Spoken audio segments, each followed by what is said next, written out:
Bapak Ibu kita mulai ya. Bismillahirrahmanirrahim. Assalamualaikum warahmatullahi wabarakatuh. Puji syukur kehadiran Allah Subhanahu wa Ta'ala karena telah memberikan kita banyak kenikmatan ya, terutama nikmat sehat, sehingga kita bisa berkumpul di ruangan ini dalam keadaan sehat. Kemudian salawat serta salam semoga selalu tercurah kepada junjungan kita Nabi besar Muhammad SAW. Pertama-tama saya ingin mengucapkan terima kasih kepada Bapak Ibu karena sudah bersedia hadir pada undangan saya di ruangan ini dalam rangka diseminasi budaya positif untuk menyebarkan pemahaman dan penerapan pengalaman. Jadi tujuan diseminasi ini adalah untuk memotivasi guru, kita selaku guru ya, dan juga warga sekolah untuk menerapkan budaya positif di lingkungan sekolah. Sebelum saya mulai presentasi, supaya lebih semangat dan lebih fokus, saya ingin speaking terlebih dahulu. Gimana? Siap? Ya, sambil presentasi boleh sambil dinikmati gambarnya. Kita sampai aja ya. Nah, speakingnya adalah kita akan switch, ya kan? Switch menggunakan tangan, kemudian nanti jarinya dikeluarkan 1-5 gitu ya. Misalkan seperti ini atau seperti ini. Nanti lawannya juga sama. Kemudian nanti switchnya dikalikan. Misalkan yang satu begini, yang satu lagi begini. Nanti hasilnya dikalikan. Nah, nanti yang cepat dia yang menang gitu ya. Ya, jelas ya. Nah sekarang simulasi dulu coba, simulasi dengan langsung waktunya. Silakan. Ya, simulasi dulu. Ya, gitu. Satu tangan aja. Nggak boleh no ya, kalau begini no. Harus keluar semua jarinya. Sudah siap, ini simulasi dulu. Sudah bisa? Ya, kita mulai. 3, 2, 1, go.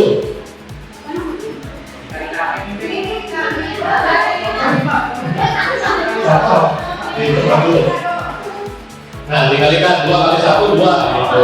Ya. Disebutin jawabannya yang terbaik. Yang cepat yang menang. Betul, yang cepat disebutin yang menang. Ulang ya. Yang kalah berarti. Ya, 3, 2, 1, go.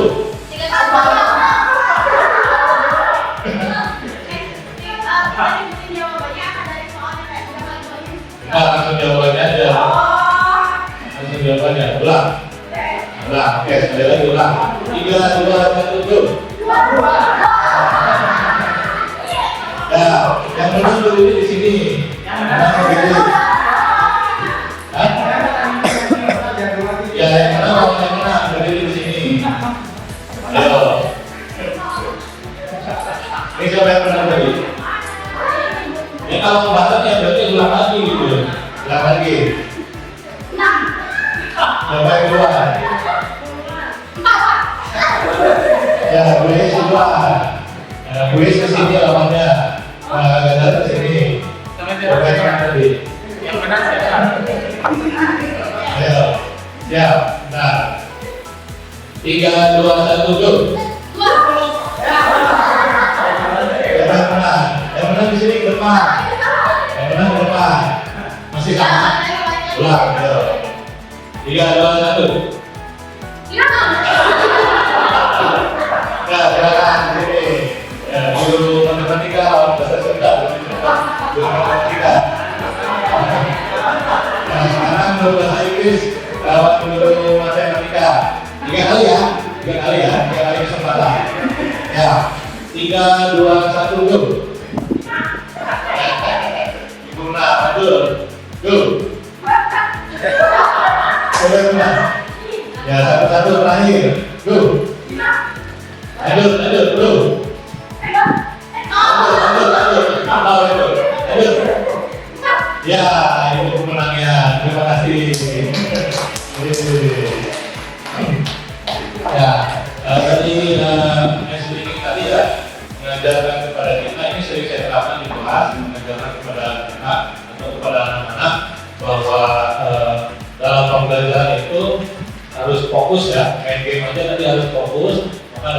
pembelajaran pun harus fokus. Tadi juga melatih kecepatan ya, karena siapa yang cepat dia yang menang. Sudah siap berarti ya mengikuti presentasi hari ini? Sudah semangat? Semangat ya. Oke, kita mulai dengan makna budaya positif. Nah, barangkali Bapak Ibu sudah pernah membaca, mengetahui atau mendengar tentang budaya positif ini. Maknanya adalah kebiasaan atau nilai-nilai di sekolah yang berpihak kepada murid atau peserta didik agar mereka dapat berkembang menjadi pribadi yang kritis, penuh hormat dan bertanggung jawab. Jadi budaya positif ini suatu kebiasaan yang berpihak kepada murid, agar muridnya berkembang menjadi anak yang kritis dan bertanggung jawab. Kemudian konsep inti dari budaya positif ada 7 aspek. Yang pertama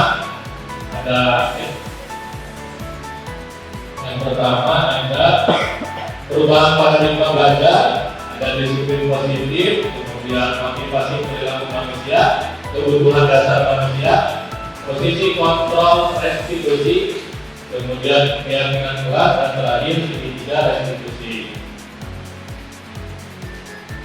Yang pertama kita bahas dulu tentang perubahan paradigma belajar. Nah, ini merupakan suatu inovasi dalam dunia pendidikan yang menekankan pada keberagaman kebutuhan belajar siswa dengan mengadopsi prinsip differentiated learning. Pembelajaran ini dirancang sedemikian rupa sehingga dapat mengakomodasi perbedaan gaya belajar, minat, dan tingkat pemahaman siswa. Jadi perubahan paradigma belajar mengajarkan agar kita sebagai guru itu berpihak kepada murid ya, dan kita memahami bahwa setiap murid itu memiliki kecerdasan masing-masing, memiliki gaya belajar masing-masing, memiliki minat masing-masing. Jadi setiap murid memiliki perbedaan, mulai dari gaya belajarnya, minatnya, dan tingkat pemahamannya. Nah, kita selaku guru harus memahami perbedaan tersebut dan kita mampu memenuhi kebutuhan mereka masing-masing. Gitu kan? Tidak semua murid itu tipenya sama atau karakternya sama. Nah, karena kita paham akan perbedaan gaya belajar murid, maka kita harus mampu memenuhi kebutuhan mereka. Kan? Nah, tujuan utama dari perubahan paradigma belajar ini yaitu untuk membentuk profil pelajar Pancasila. Jadi pernah dengar ini ya, slogan ini ya, profil pelajar Pancasila antara lain berbineka global, kemudian bergotong royong, kreatif, berjalan kritis, mandiri, beriman, bertakwa kepada Tuhan Yang Maha Esa. Nah, urutannya tadi harus beriman dulu ya. Apa? Lanjut. Nah, perubahan paradigma belajar yaitu untuk membangun budaya positif. Sekolah perlu menyediakan lingkungan yang positif, aman, dan nyaman agar murid-murid mampu berpikir, bertindak, dan mencipta dengan merdeka, mandiri, dan bertanggung jawab. Nah, perubahan paradigma belajar ini salah satunya harus diimplementasikan dengan disiplin. Nah, disiplin ini sendiri kaitannya dengan posisi kontrol guru terhadap murid. Kita sering melakukan kontrol kepada siswa ya, atau kepada murid. Misalkan ada siswa yang telat masuk ke sekolah, kita berusaha untuk mengontrol. Dengan cara apa? Dengan cara memberi hukuman, dengan cara memberi tindakan tegas. Apakah hal-hal tersebut masih diperlukan atau tidak? Kita akan mengetahui nanti jawabannya. Nah, ini adalah miskonsepsi tentang teori kontrol. Yang pertama, ilusi guru mengontrol murid.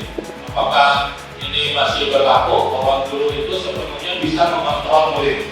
Yang kedua, ilusi bahwa semua penguatan positif efektif dan bermanfaat. Misalkan kita selalu memberikan arahan kepada murid gitu kan, agar terjadi penguatan positif. Nah, apakah ini tetap bisa dilakukan sehingga ini merupakan penguatan positif atau ini hanya sekedar ilusi saja?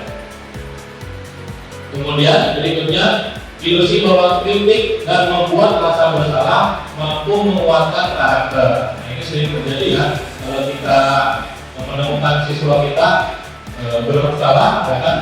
Kita sering mengkritik dan membuat mereka supaya mereka merasa seolah-olah bersalah, gitu kan?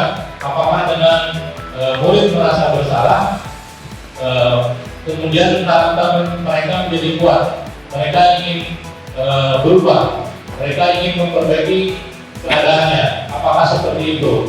Ya kan? Apakah ini ilusi atau memang perlu dilakukan? Dan yang berikutnya, ilusi bahwa orang dewasa berhak memaksa. Nah, kita selaku guru kadang juga suka memaksa bahwa apa yang kita katakan harus dilakukan. Nah, ini sebuah ilusi atau memang sebuah penguatan yang positif? Akan kita lihat dari jawabannya.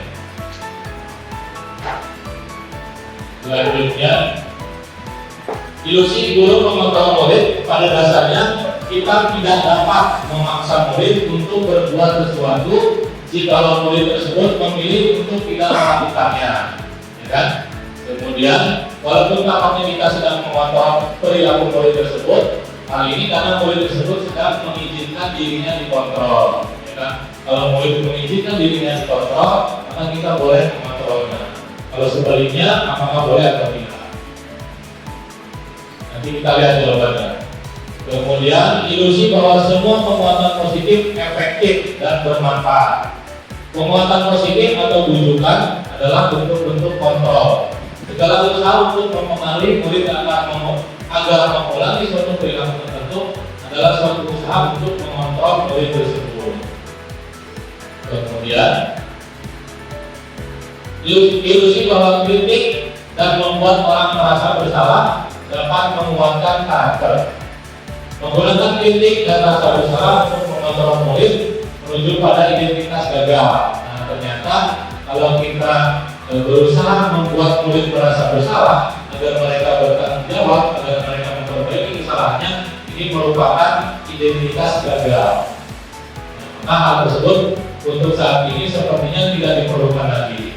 Nah, gimana solusinya? Nanti berikutnya akan kita bahas. Selanjutnya, ilusi bahwa orang dewasa memiliki hak untuk memaksa. Banyak orang dewasa yang percaya bahwa mereka memiliki tanggung jawab untuk membuat murid-murid berbuat hal tertentu. Apapun yang dilakukan dapat diterima selama ada sebuah kemajuan berdasarkan sebuah pengumpulan kinerja.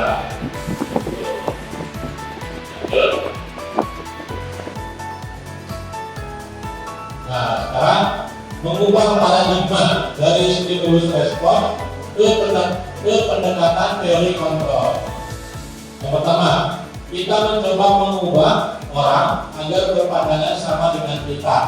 Nah, ini pun sama, kita sering lakukan kepada murid kita. Apakah ini sesuai atau tidak? Ternyata menurut teori kontrol, seharusnya kita berusaha memahami pandangan orang lain tentang dunia. Artinya, kita memahami perbedaan pendapat. Jadi kita tidak bisa mengontrol orang lain untuk memahami kita atau untuk sama berpendapat dengan kita, tetapi kita memahami perbedaan pandangan orang lain tentang sesuatu yang dilihatnya atau tentang dunia lah, tentang pandangan tentang dunia. Selanjutnya, perilaku buruk dilihat sebagai suatu kesalahan.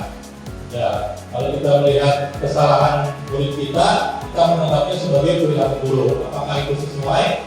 Ternyata semua perilaku memiliki tujuan tertentu, baik itu perilaku yang bagus, yang positif, maupun perilaku yang buruk. Makanya kita harus tahu terlebih dahulu apa tujuan dari perilaku buruk yang dilakukan oleh murid-murid kita. Ya. Selanjutnya, orang lain bisa mengontrol saya bisa mengontrol Anda. Ternyata menurut teori kontrol sebaiknya hanya Anda yang bisa mengontrol diri Anda sendiri. Jadi kita tidak bisa mengontrol orang lain. Orang lain hanya bisa dikontrol oleh dirinya sendiri. Selanjutnya, pemaksaan Anda pada saat bujukan gagal. Teori kontrolnya kolaborasi dan konsensus menciptakan pilihan-pilihan baru. Dan yang terakhir, model berpikir menang dan kalah. model berpikir menang dan menang. Nah, bagian yang terakhir ini mengajarkan kepada kita bahwa kita mengajarkan kepada murid untuk semuanya menang, tidak ada yang kalah dalam hal apapun, agar semuanya memiliki penguatan yang positif. Kan? Jadi kita nggak boleh menekankan kamu gagal, kamu kalah, gitu kan? Karena sebaliknya kita harus memotivasi kamu menang, kamu hebat, kamu menang, semuanya menang, semuanya hebat, sesuai dengan karakternya masing-masing. Tidak boleh kita mengatakan kamu melakukan kegagalan, atau kamu menerima kegagalan. Makna disiplin yaitu sering dikaitkan dengan tata tertib, keteraturan atau kepatuhan pada peraturan. Kata disiplin juga sering dihubungkan dengan hukuman, padahal itu sungguh berbeda, karena belajar dengan disiplin tidak harus dengan memberikan hukuman. Justru itu adalah salah satu alternatif terakhir, dan kalau perlu tidak digunakan sama sekali. Jadi untuk mendisiplinkan murid-murid kita tidak semestinya dengan menggunakan hukuman. Kalaupun perlu dihukum, itu merupakan pilihan terakhir. Nah, Ki Hajar Dewantara menyatakan bahwa untuk mencapai kemerdekaan atau dalam konteks pendidikan saat ini, dan untuk menciptakan murid yang merdeka, syarat utamanya adalah harus ada disiplin yang kuat. Gimana sih cara menimbulkan disiplin yang kuat? Disiplin yang kuat yang dimaksud di sini adalah disiplin diri yang memiliki motivasi internal. Jika kita tidak memiliki motivasi internal, maka kita memerlukan pihak lain untuk mendisiplinkan kita. Nah, ini teori motivasi perilaku manusia. Yang pertama ada motivasi eksternal. Jadi teori motivasi yang pertama motivasi eksternal. Untuk apa sih motivasi eksternal ini timbul? Ternyata antara lain untuk menghindari ketidaknyamanan atau hukuman. Misalkan kita selaku guru berusaha untuk disiplin masuk ke kelas sesuai waktu atau sesuai ketentuan, masuk tepat waktu. Motivasinya apa masuk tepat waktu? Apakah takut dihukum? Apakah takut ditegur oleh pimpinan kita? Nah, itu ternyata kalau kita melakukan hal seperti itu merupakan motivasi eksternal, karena takut hukuman atau karena takut teguran dari pimpinan. Begitupun dengan siswa, kalau mereka disiplin tepat waktu, masuk sesuai ketentuan, apakah itu timbul dari dirinya sendiri atau karena timbul akibat ketakutan atau menghindari hukuman. Yang kedua, motivasi eksternalnya adalah untuk mendapatkan imbalan dari orang lain atau institusi. Misalkan apa yang akan saya dapatkan apabila saya melakukannya. Misalkan kita dikasih tugas, dikasih tanggung jawab, itu kita mengharapkan imbalan.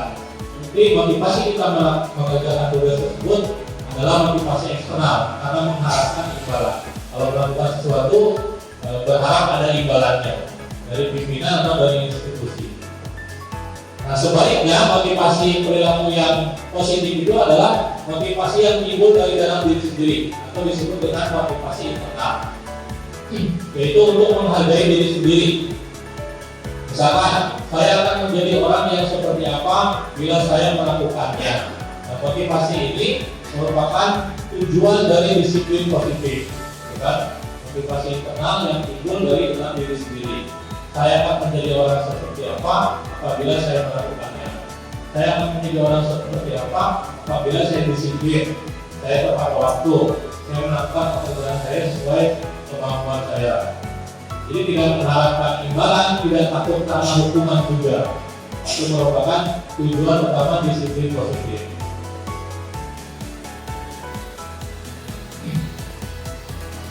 Nah, motivasi internal ini ternyata menciptakan disiplin positif dan sikap yang merdeka. Kata Ki Hajar Dewantara, merdeka itu artinya tidak hanya terlepas dari perintah, akan tetapi juga cakap untuk berbuat memerintahkan diri sendiri. Sebelum kita lanjut, kita SBG lagi ya, SBG yang kedua supaya lebih fokus lagi dan lebih semangat lagi. Nah, SBG-nya seperti ini. Kalau misalkan saya mengatakan selamat pagi, berarti Bapak Ibu tepuk tangan 1 kali. Ya kan? Kalau saya mengatakan selamat siang, berarti tepuk tangannya 2 kali. Dan yang ketiga, kalau saya mengatakan selamat malam, berarti tangannya ditutup rapat, tidak tepuk tangan. Seperti itu. Jelas ya? Oke, kita simulasi dulu. Selamat pagi. Selamat pagi. Ya, ada yang 2 kali. Oke, kita mulai. 3, 2, 1. Selamat malam. Oke, selamat siang. Ada yang 3 kali. 2 kali. Oh, beda kemarin ya. Selamat pagi. Pagi. Malam. Selamat malam. Selamat malam. Selamat siang. Selamat pagi. Selamat pagi. Siang. Malam. Pagi. Siang. Malam. Ya, oke. Semuanya masih fokus ya. Terima kasih. Kita lanjut. Ya, selanjutnya tentang kebutuhan dasar manusia. Nah, ini merupakan kebutuhan agar segala sesuatu yang dibutuhkan oleh manusia untuk mempertahankan keseimbangan kondisi fisiologis dan psikologis yang bertujuan untuk mempertahankan kehidupan dan kesehatannya. Jadi manusia itu kebutuhan dasarnya untuk itu, untuk mempertahankan keseimbangan kondisi fisiologis dan psikologis agar hidupnya sehat. Kalau kebutuhan fisiologis dan psikologisnya terpenuhi, insya Allah hidupnya sehat. Nah, kebutuhan dasar manusia menurut William Glasser ada 5. Yang pertama, dia butuh atas penguasaan. Yang kedua, dia butuh kasih sayang dan merasa diterima. Yang ketiga, dia butuh kesenangan. Yang keempat, butuh kebebasan. Dan yang terakhir, butuh untuk bertahan hidup. Kita lihat masing-masingnya. Kita terapkan kebutuhan dasar manusia ini kepada murid-murid kita di kelas. Apakah kebutuhannya sudah kita penuhi pada saat kita mengajar atau belum? Kita lihat ada contoh kasus di sini. Ibu Ani, guru kelas 5 di SD Pelita Hati, sedang bingung menghadapi ulah salah satu murid di kelasnya yang bernama Agus. Beberapa anak telah datang dan mengeluhkan Agus yang seringkali meminta bekal makan siang mereka dengan paksaan. Jadi Agus ceritanya suka maksa untuk meminta bekal makan siang teman-temannya. Jika Anda menghadapi situasi seperti Ibu Ani, apa yang Anda akan lakukan sebagai guru? Dan yang kedua, menurut Anda, kira-kira apa alasan Agus melakukan hal tersebut? Nah, apakah Agus itu kebutuhannya belum terpenuhi di kelasnya sehingga melakukan hal-hal tadi atau bagaimana? Lihat. Dalam konteks penerapan disiplin positif, Ibu Ani sebaiknya mencari tahu alasan kenapa Agus melakukan tindakan tersebut agar mengetahui kebutuhan mana yang sedang berusaha dipenuhi oleh Agus. Jadi Agus ini ternyata butuh sesuatu yang kita tidak tahu kebutuhannya apa, sehingga dia melakukan hal tersebut. Makanya kita selaku guru harus mengetahui terlebih dahulu, yaitu pengennya seperti apa. Yang pertama, apabila jawaban Agus karena ia lapar dan orang tuanya tidak membawakan bekal makan siang, berarti kebutuhan Agus adalah ingin bertahan hidup. Maka kita selaku guru tindakan pertama tidak boleh menjudge bahwa dia itu melakukan suatu kesalahan dan dirinya melakukan kegagalan. Tapi kita harus tahu dulu alasannya apa. Jadi kalau kita tanya Agusnya lapar, berarti kebutuhan dasarnya dia ingin bertahan hidup, ingin memenuhi kebutuhan fisiologisnya. Yang kedua, apabila jawaban Agus karena ia senang temannya jadi memperhatikan dia, Berarti kebutuhan dia adalah cinta dan kasih sayang. Kebutuhan ingin diperhatikan, kebutuhan ingin diterima oleh teman-temannya. Gitu. Berikutnya, apabila jawaban Agus adalah dia merasa hebat karena temannya jadi takut dan menuruti keinginannya, maka kebutuhan dasar Agus yang ingin dipenuhi adalah ingin dirinya dianggap sebagai orang yang berkuasa atau kebutuhan penguasaan terhadap orang lain atau terhadap temannya.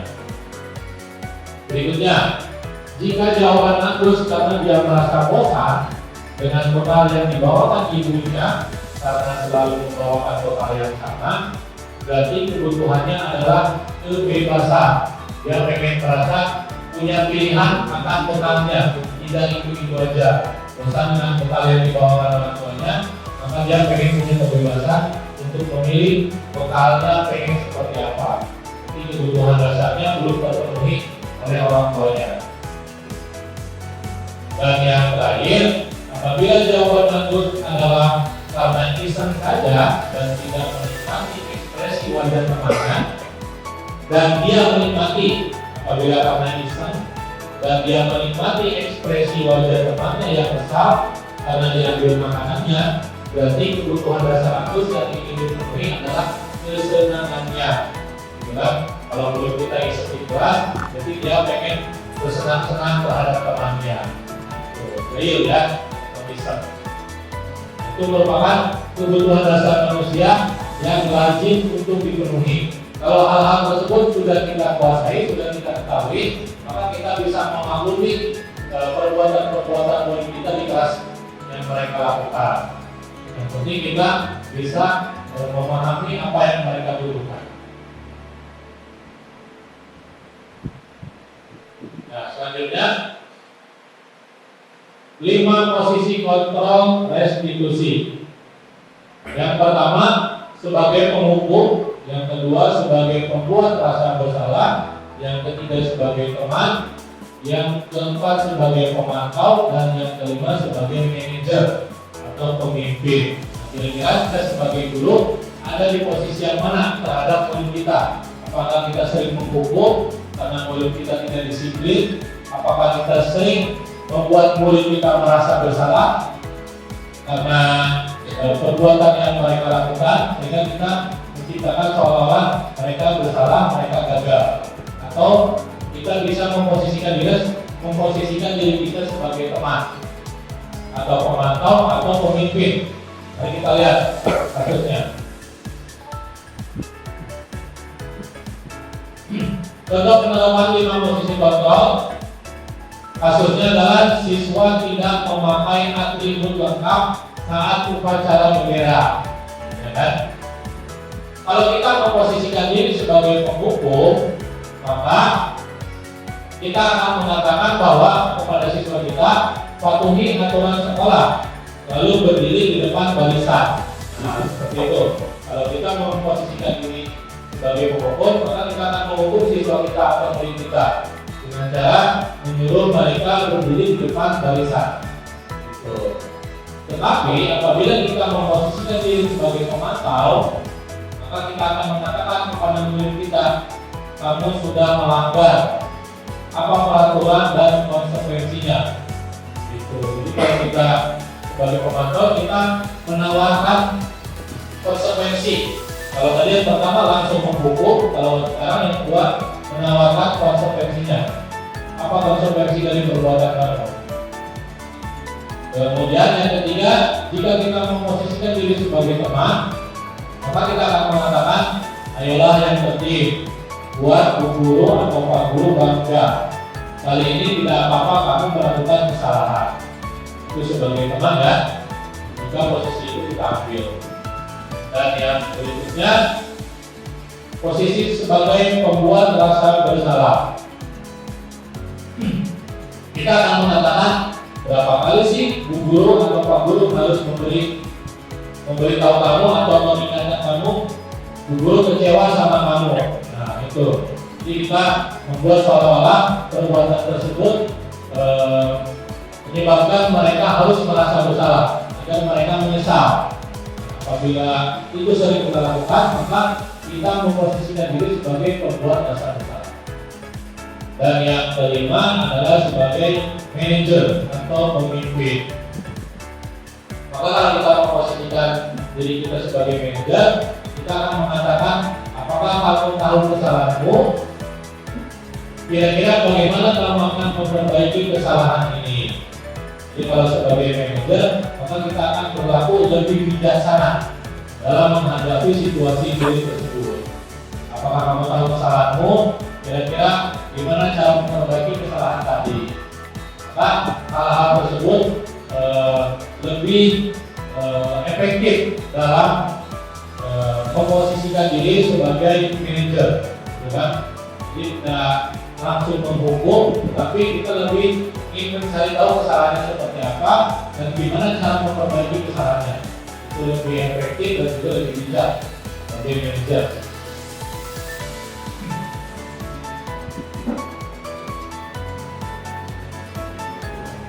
Berikutnya tentang keyakinan kelas, ya kan?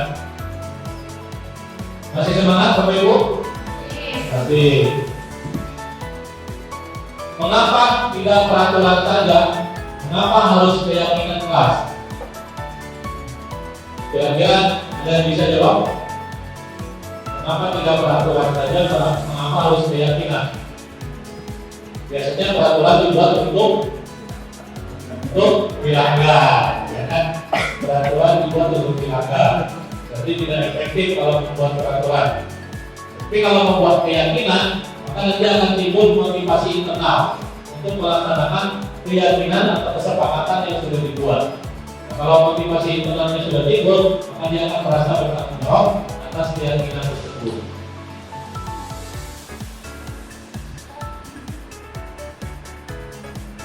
Keyakinan kelas merupakan nilai kebajikan atau prinsip universal yang disepakati secara universal.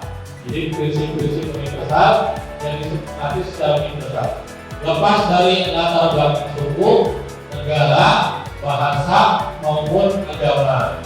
Nah ini ya, nilai-nilai kebajikan atau nilai-nilai prinsip universal yang lepas dari latar belakang apapun. Gitu. Menurut dosen, suatu keyakinan akan lebih memotivasi seseorang dari dalam dirinya atau secara intrinsik. Seseorang akan lebih bersemangat untuk menjalankan keyakinan daripada hanya sekedar mengikuti serangkaian peraturan. Ya. Jadi kalau keyakinan timbul dari dalam diri sendiri, maka itu akan lebih memotivasi untuk melakukan keyakinan tersebut. Kalau kita yakin terhadap sesuatu, maka motivasi yang timbul dari dalam diri kita jadi bersemangat untuk melakukan keyakinan tersebut. Tapi kalau kita ingin melakukan sesuatu karena peraturan, maka peraturan itu kadang juga kita abaikan, juga kita langgar. Tapi kalau dasarnya adalah keyakinan tersebut akan memotivasi kita untuk mengikutinya.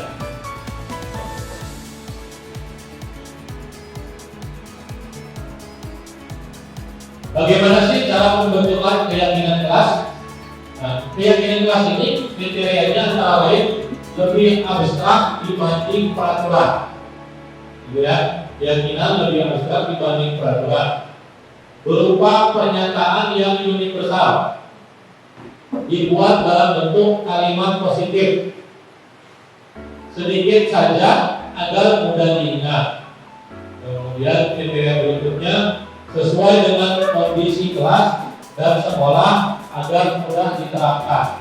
Jadi kalau kita membuat keyakinan di kelas, mengajar siswa-siswa kita, maka harus disesuaikan dengan kelasnya dan juga agar mudah diterapkan. Mungkin keyakinan yang kita terapkan di setiap kelas, kalau kelasnya berbeda, juga akan berbeda. Tergantung dengan kondisi kelasnya, juga kondisi karakter murid-muridnya. Yang terakhir, semua warga kelas dan sekolah dilibatkan saat membuat keyakinan. Jadi kalau membuat keyakinan itu, kita harus melibatkan siswa-siswa kita. Tidak hanya berasal dari pemikiran kita, tapi kita melibatkan semua elemen, baik itu siswa kita, rekan sejawat kita, ataupun pemimpin kita atau pimpinan kita. Itu yang harus kita lakukan. Tidak hanya berdasarkan keinginan kita. Keyakinannya harus seperti ini, tidak seperti itu. Tapi harus melibatkan semua elemen, termasuk siswa dan juga rekan sejawat.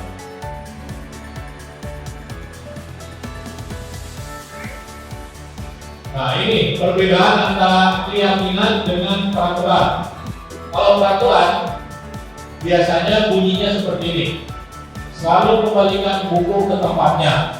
Ini peraturan yang ada di perpustakaan. Tapi kalau misalkan keyakinan itu lebih kepada kalimat yang abstrak. Bunyinya tentang tanggung jawab. Artinya kalau kita sudah paham, kita harus bertanggung jawab. Kalau kita berada di perpustakaan, maka dengan sendirinya kita akan merapikan buku tersebut. Ya.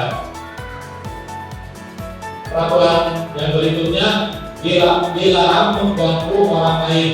Nah, ini.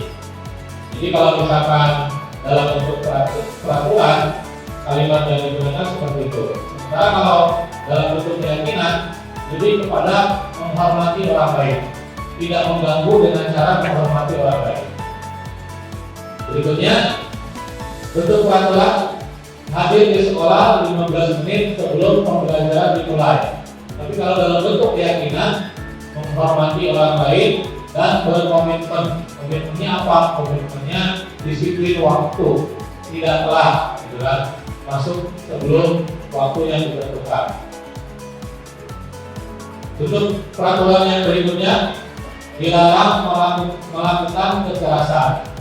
Nah, ini kata-kata yang lumayan represif ya, dilarang melakukan kekerasan. Tapi kalau keyakinan, maka bentuknya akan lebih positif lagi kalimatnya. Menjaga keselamatan, menghormati orang lain. Jadi keselamatan orang lain itu perlu kita jaga, perlu kita hormati. Berikutnya, dilarang menggunakan narkoba. Nah, ini kalau peraturan bentuknya seperti itu. Tapi kalau keyakinan berarti harus menjaga kesehatan dalam bentuk apapun, termasuk tidak menggunakan narkoba. Ini bentuk kalimatnya lebih abstrak dan juga lebih positif, dengan menjaga kesehatan dalam bentuk apapun.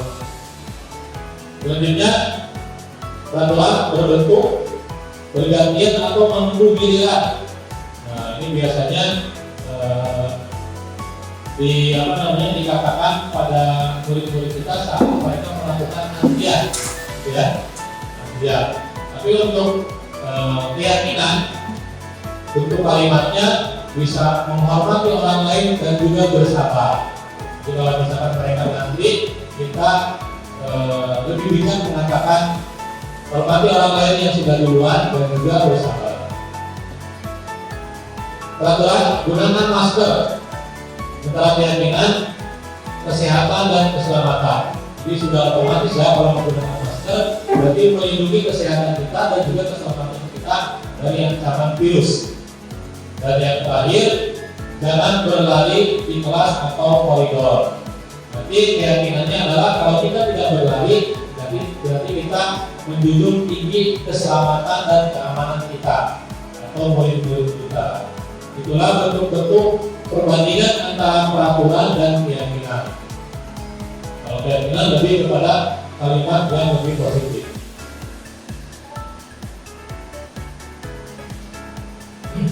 Selanjutnya,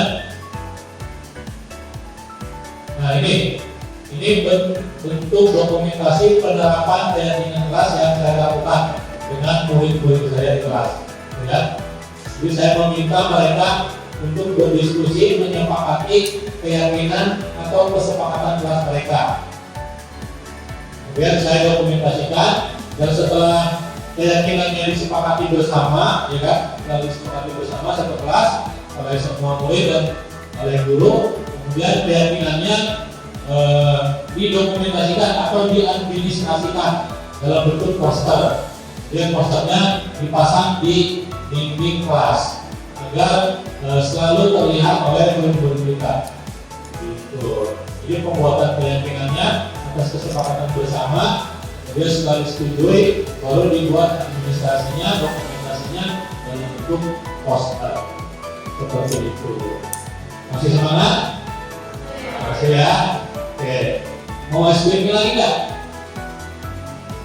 Kira-kira apa nih explainingnya? Ada yang punya ide?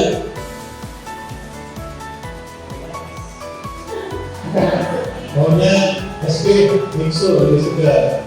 Jadi explainingnya gini aja lah, supaya kita fokus ya. Kita hitung-hitungan ya.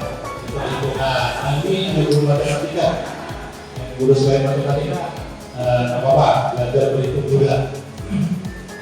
Jadi gini, kalau misalkan saya mengatakan 20 tambah 3, berarti jawabannya adalah jam berapa sekarang? Misalkan 20 tambah 3, berarti jam berapa? Jam 11 malam, gitu ya. Jam 11 malam. Jam 23 ya. Kalau saya mengatakan 20 dikurang 12 jam 8 pagi gitu ya. Jadi waktu pagi malamnya disebutkan. 20 ditambah 5 jam 1 malam. Dini hari ya. Oke, siap. 20 dikurang 15 jam 5 pagi. Berapa tadi jawabannya? Jam 5 sore. Selanjutnya 10 ditambah 13 10 ditambah 13 jam 11 malam. Betul. Selanjutnya 24 dikurang 23 jam 1 pagi. Betul. Naik lebih cepat lagi. Selanjutnya jam 8 dikali 3 dikurang 22 jam 2 pagi. Betul. Yang jawab tepat guru matematika di belakang. Terima kasih Bu Beta.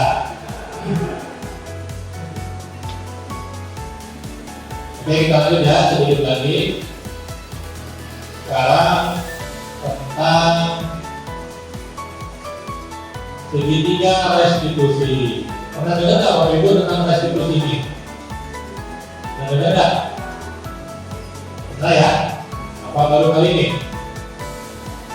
Baru kali ini pernah. Oke, Bapak.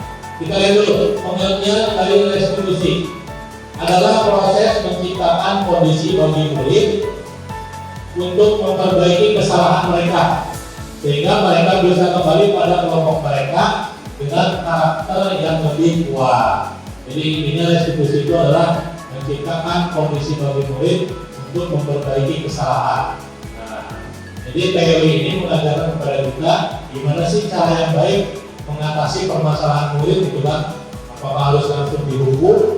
Apakah harus dibuat jerak atau bagaimana supaya tidak melakukan kesalahan atau supaya lebih disiplin. Nah, teori ini akan mengajarkan hal tersebut. Lanjut. Ciri-ciri dari restitusi bukan untuk menebus kesalahan, namun untuk belajar dari kesalahan. Selanjutnya, memperbaiki hubungan. Tawaran bukan paksaan. Restitusi menuntut untuk melihat ke dalam diri. Restitusi mencari kebutuhan dasar yang mendasari tindakan.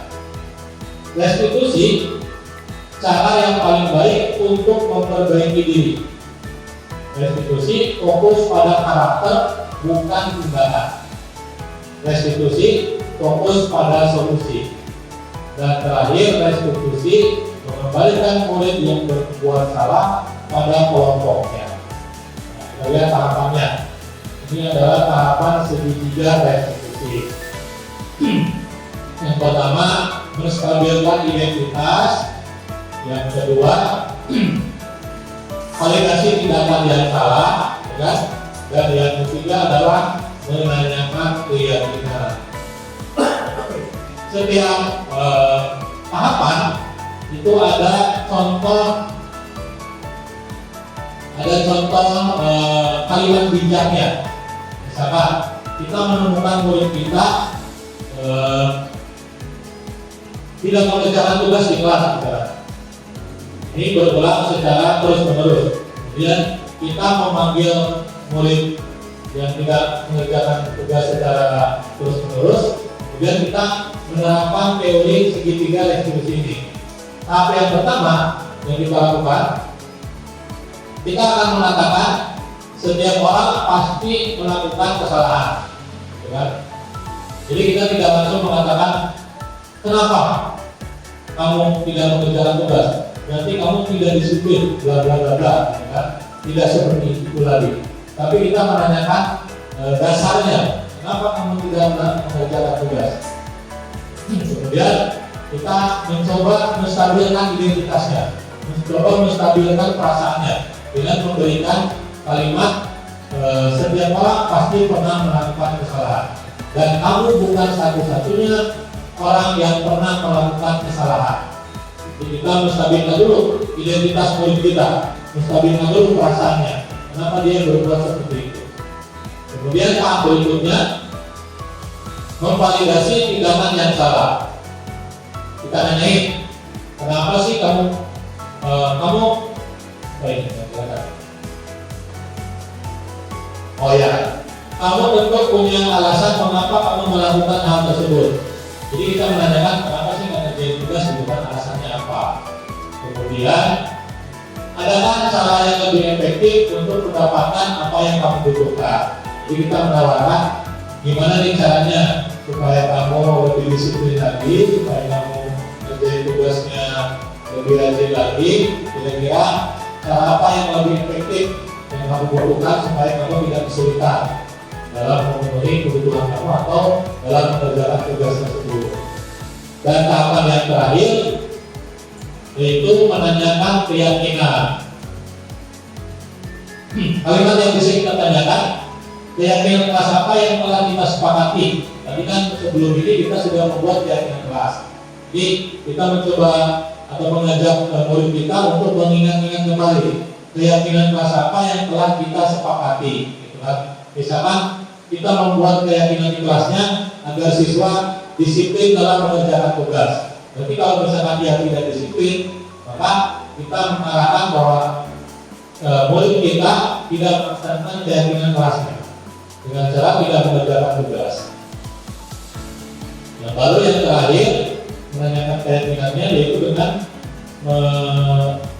mengatakan kamu ingin menjadi orang yang seperti apa, gitu kan? Kalau terus-terusan nggak mengerjakan tugas, kamu ingin jadi orang seperti apa sih, gitu kan? Jadi kita lebih kepada menanyakan keyakinan. Kalau misalkan saya pengen memperbaiki kesalahan saya kan dengan lebih rajin lagi mengerjakan tugas, berarti langkah-langkah restitusi yang kita lakukan sudah benar, sudah tepat, gitu kan? Dengan cara mereka menyadari bahwa mereka telah melanggar keyakinan yang mereka buat sendiri di dalam kelas, kemudian mereka menyadari bahwa mereka harus bertanggung jawab dalam melaksanakan keyakinan tadi dengan cara lebih disiplin lagi dalam mengerjakan tugasnya.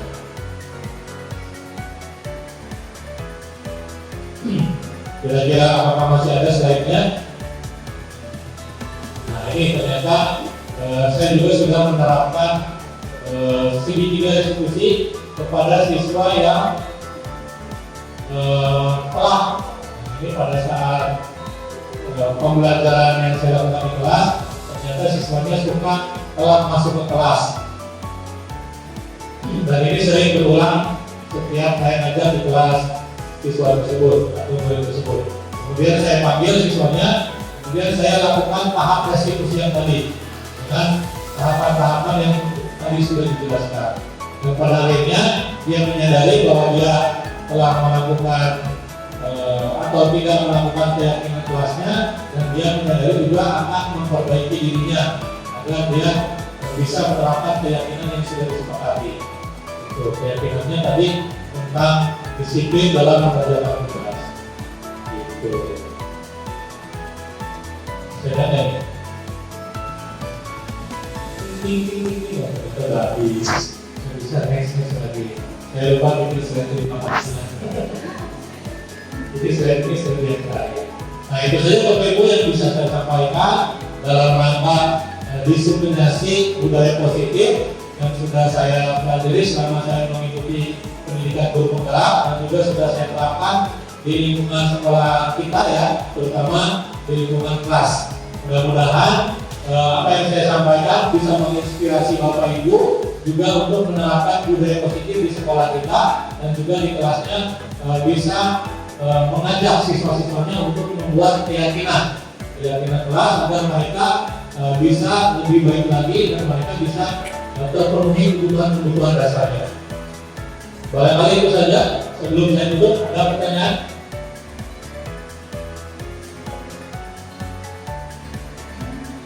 Ada ya? Ada ya? Ya mudah-mudahan apa yang kita lakukan hari ini bisa bermanfaat untuk kita semua dan khususnya untuk saya sendiri. Terima kasih atas perhatiannya. Saya tutup. Assalamualaikum warahmatullahi wabarakatuh.